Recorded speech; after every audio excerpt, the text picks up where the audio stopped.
Hello,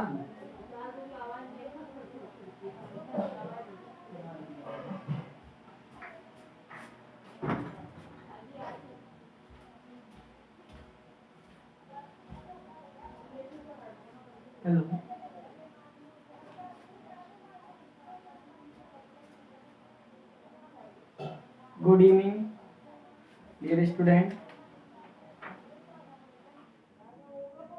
आज हम class 8 में रिवीजन वाली श्रृंखला में चैप्टर नंबर 2 जो कि आपका है रेखिक बहुपद, यानी कि एक चर वाले रेखिक बहुपद, इसके बारे में चर्चा करेंगे। तो सबसे पहले रेखिक बहुपद और इसको ले लेते हैं। देखिए चैप्टर का क्या नाम है, रेखिक बहुपद या फिर एक चर वाले रेखिक समीकरण। एक चर वाले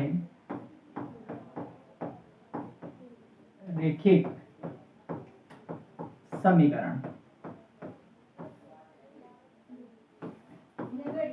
एक चर वाले रैखिक समीकरण में आपको किस चीज का ध्यान रखना है कि इसमें जो समान राशियां हैं वो आपस में जुड़ेगी, और इसमें आपको जो मोस्ट इंपोर्टेंट बातें हैं वो ये ध्यान रखना है कि इसमें सबसे पहले तो आपको पहली विधि पक्षांतरण आपकी क्लियर होना चाहिए। कि अगर सिंपल भाषा में अगर देखें कि पक्षांतरण क्या होता है, कोई सी भी समीकरण होती है, समीकरण में दो पक्ष आपके होते हैं, बराबर से पहले वाले पक्ष को अपन बोलते हैं LHS और इसके बाद में इसको बोलते हैं अपन RHS। कि जब आप LHS और RHS में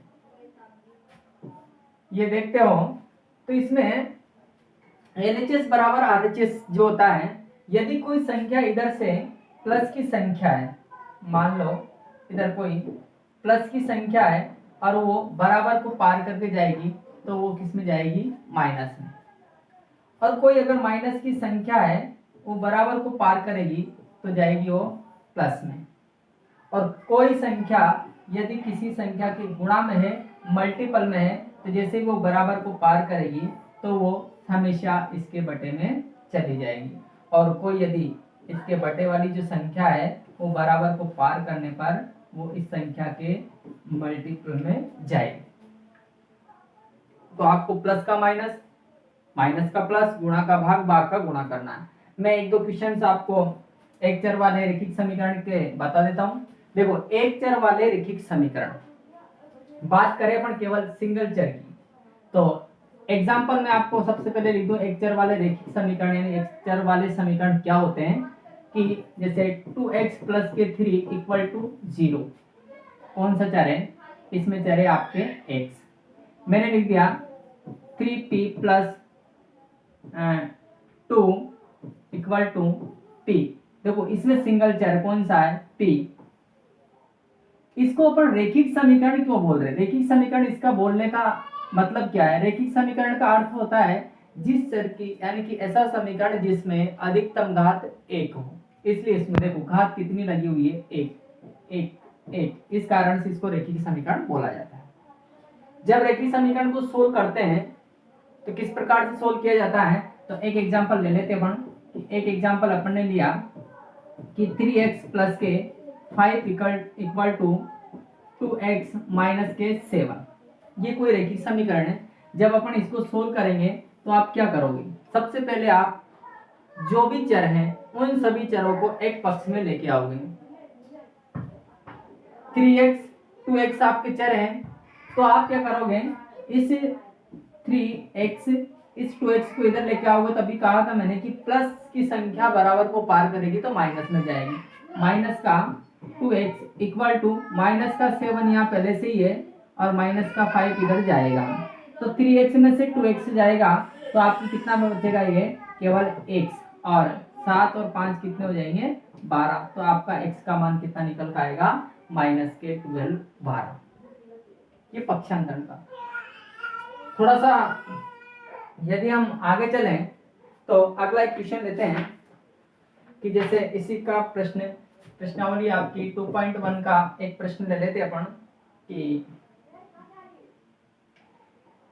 हाँ 4z प्लस के 3 इक्वल टू 6 प्लस के 2z। यह इसमें आपको दिखाई दे रहा होगा कौन सा चर दिखाई दे रहा है, z। ये z का मान आपको निकालना है। तो आप क्या करोगे, सबसे पहले कि जो भी है इनको 6 और माइनस के 3, ये 3 उधर जाएगी, किसमें हो जाएंगे, माइनस में। 4z में से 2z चले गए तो कितने बचेंगे, 2z इक्वल टू 3। आपको केवल और केवल z का मान चाहिए, तो हम क्या करेंगे, इस z के अलावा जो भी बचा हुआ सबको उधर दूसरे पक्ष में भेज देंगे, यानी कि पक्षांतरण करेंगे। यहाँ भी क्या करेंगे अपन, पक्षांतरण। और जब पक्षांतरण करेंगे तो किसका पक्षांतरण करेंगे अपन, 2 का। तो यहाँ आएगा z equal to 3 upon, into में था, कहाँ चला जाएगा, बटे में। तो आपका z का आंसर कितना आएगा, ये वाला। अगला प्रश्न लेते हैं अपन। अगला प्रश्न थोड़ा सा हटके कि x इक्वल टू कोष्टक x प्लस के 10। देखो यहाँ पे कोष्टक आया है तो आप इसको दो प्रकार से हल कर सकते हो कि 4/5 को आपको अंदर गुणा करना है, या फिर आप ऐसा कर सकते हो कि जो 5 है इस 5 का आप क्या करो, पक्षांतरण करो। जैसे 5 बटे में है और बटे की कोई चीज जब पक्षांतरित होती है तो गुणा में जाती है, तो ये हो जाएगा 5x इक्वल टू 4 कोष्टक x प्लस के 10। तो यहां से अब इसको वितरण नियम की सहायता से ये जो 4 है, 4 अंदर गुणा होगा, इससे भी गुणा होगा, तो इसको कैसे हल करेंगे, ये हो जाएगा 5x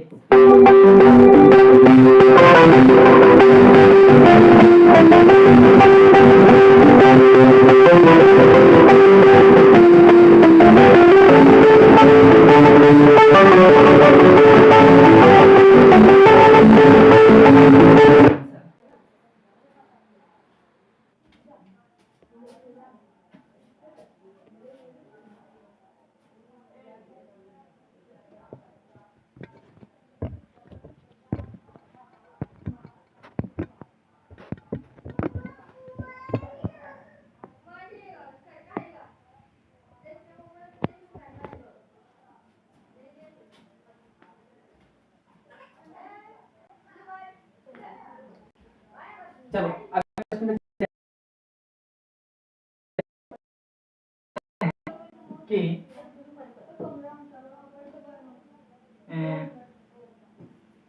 2x upon 3 plus 1 equal to 7x upon 15 plus 3।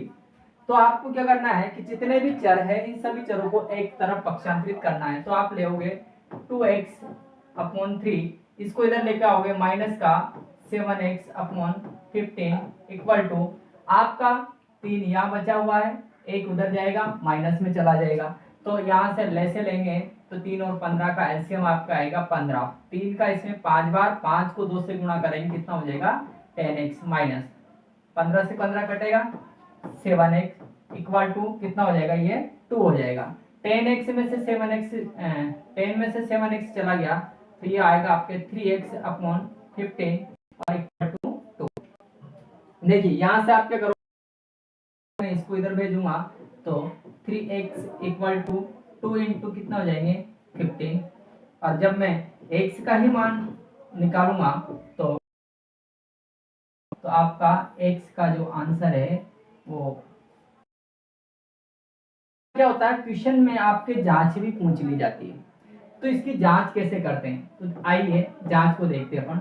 जांच जो आपको समीकरण दे रखी है, यानी कि क्या दिया है कि 2x upon 3 plus 1 equal to 7x upon 15 plus के 3। इसमें आप क्या करोगे, x बराबर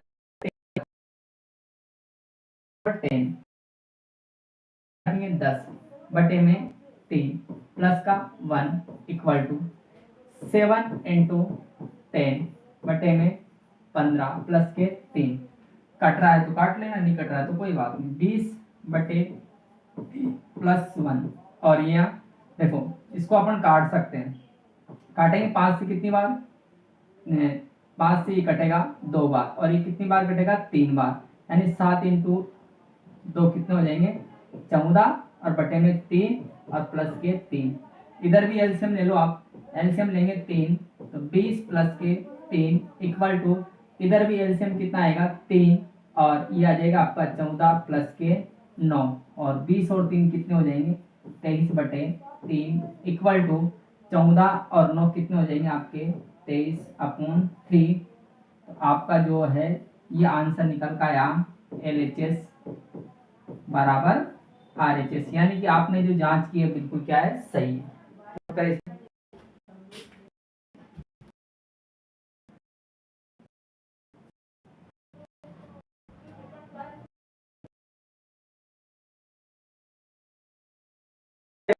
अगले प्रश्न में आप थोड़ा सा में गुणा क्वेश्चन है कि क्वेश्चन लिया अपन ने ये आपके 2.2 का ही, तो अपन सेकंड सवाल ले लेते हैं। 2.2 का सेकंड सवाल, n/2 minus 3n/4 plus 5n/6 equal to 21। इसमें आपको किसका मान निकालना डिसाइड करें। पहले तो आपको ने डिसाइड किया कि n का मान आपको ज्ञात करना है, n आपके ये रहा। अब क्या करेंगे, इस पक्ष को LHS को जोड़ने के लिए आपको एलसीएम की जरूरत होगी और आप जैसे ही एलसीएम लेओगे इसका एलसीएम कितना निकल का आएगा, इसका एलसीएम आएगा कितना 12।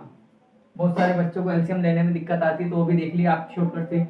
पहले सबसे पहले ये डिसाइड करो कि हर में सबसे बड़ी संख्या कौन सी है, कि क्या 2 बड़ी है, 4 बड़ी है या 6 बड़ी है। तो आपने डिसाइड किया 6 बड़ी है। अब 6 आपने लिया है तो क्या इस 6 से 2, इसका मतलब है कि 2 का भाग 6 में जाता है क्या, हाँ जाता है। 4 का जाता है क्या, नहीं जाता है। तो आप क्या करोगे, नहीं जाता है, इसे संतुष्ट करने के लिए आप 6 का क्या करोगे, डबल ट्रिपल इस प्रकार से करो। डबल करो, सबसे पहले डबल करोगे 6 का कितना डबल हो जाएगा 12। अब 12 से 2 संतुष्ट है, 4 संतुष्ट है, 6 स्वयं संतुष्ट पहले से रहेगा, तो 12 क्या आ जाएगा आपका एलसीएम। 2 का भाग 12 में कितनी बार जाएगा आपके 6 बार, तो ये हो जाएगा आपके 6n माइनस 4 का भाग 3 बार तो 9n प्लस 6 का इसमें 2 बार तो ये आ जाएगा आपके 10n और इक्वल टू कितना 20। इसको उधर ले जाएंगे तो देखो ध्यान से, इसको थोड़ा बहुत अपन घटा सकते हैं कि 6n 10n में से माइनस के 9n चले गए तो आपके प्लस का n बचेगा और बटे में कितना है 12 और इधर कितना है 21। तो हम क्या करेंगे 6n और 1n 7n upon 12 equal to कितना 21। 12 को उधर भेजेंगे अपन 7n इक्वल टू 21 इंटू 12 और n की वैल्यू निकालेंगे तो 21 इंटू 12 अपॉन 7। 7 से इसको काटेंगे तो 7 से कितनी बार कटेगा 3 बार। इसका मतलब है कि आपके n का मान कितना निकल के आया 12 या 36। n का मान आपकी जो समीकरण है, समीकरण में x बराबर n बराबर क्या रखोगे आप में n बराबर 36 रखने पर, और जैसे ये रखोगे तो देखो 36/2 minus 3 into 36/4 plus 5 into 36/6 equal to कितना है 21।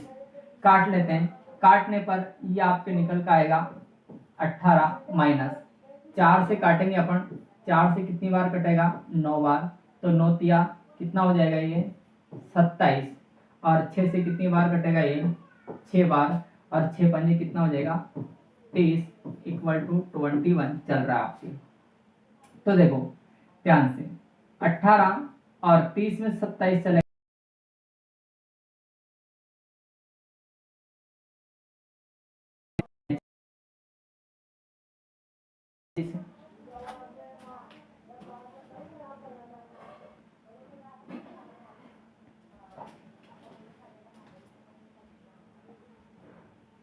एक सवाल और जो आपको डिफिकल्ट लगता होगा, इसको मैं सोल्व करवा देता हूँ। इसी का क्वेश्चन नंबर 10 है और ये इसको ध्यान से देखें।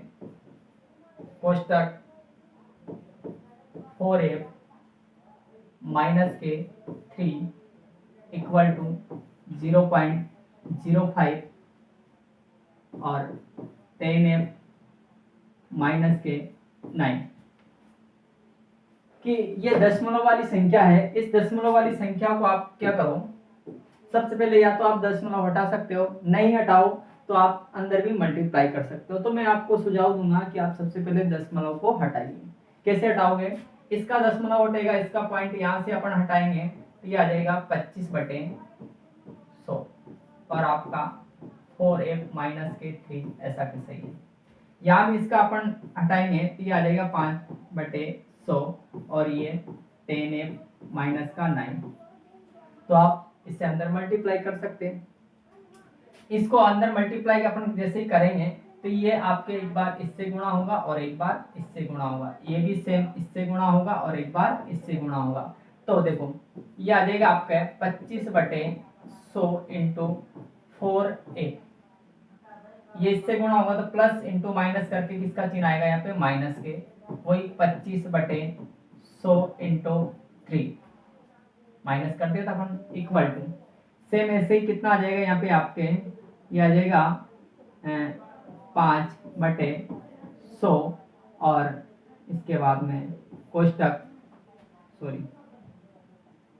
इंटू 10f माइनस हो गया। तो 4 से ये कटेगा कितनी बार, 25 बार और 25 से 25 आपका खत्म हो जाएगा। इसको भी काट लो, 0 से 0 आपकी खत्म, 5 से कितनी बार, 2 बार।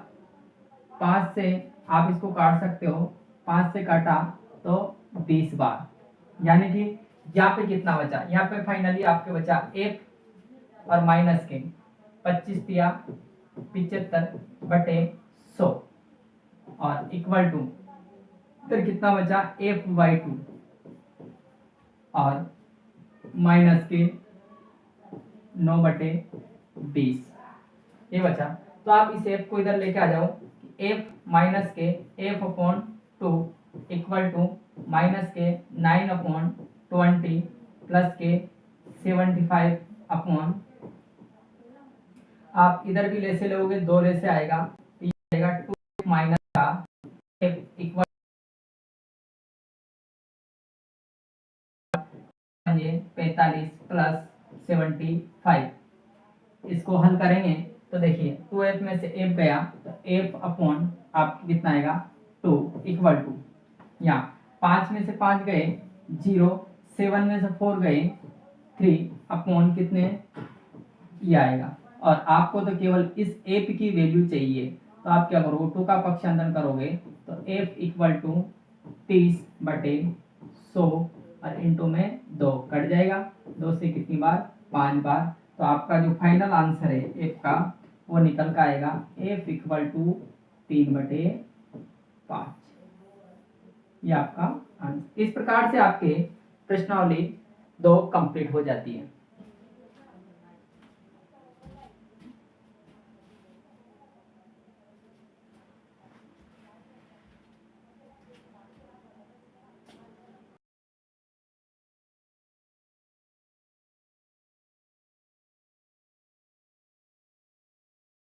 देखें पहला प्रश्न, x minus 5/3 equal to x minus 3/5 पहला प्रश्न। सेकंड प्रश्न है सेम मेथड में है ऐसा ही कि x/2 minus 1/5 equal to x/3 plus के 1/4, ये आपके बराबर का चिन्ह है। थर्ड प्रश्न,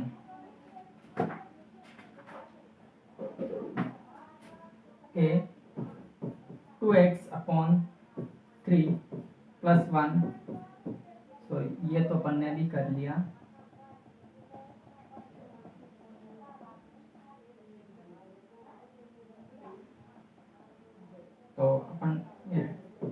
वाई प्लस के 5/3 इक्वल टू 26/3 माइनस 1। कल अपन प्रश्नावली 3 का रिवीजन करेंगे, तो आप इसी समय 8 बजे अपने YouTube चैनल पर आइए। थैंक यू, धन्यवाद।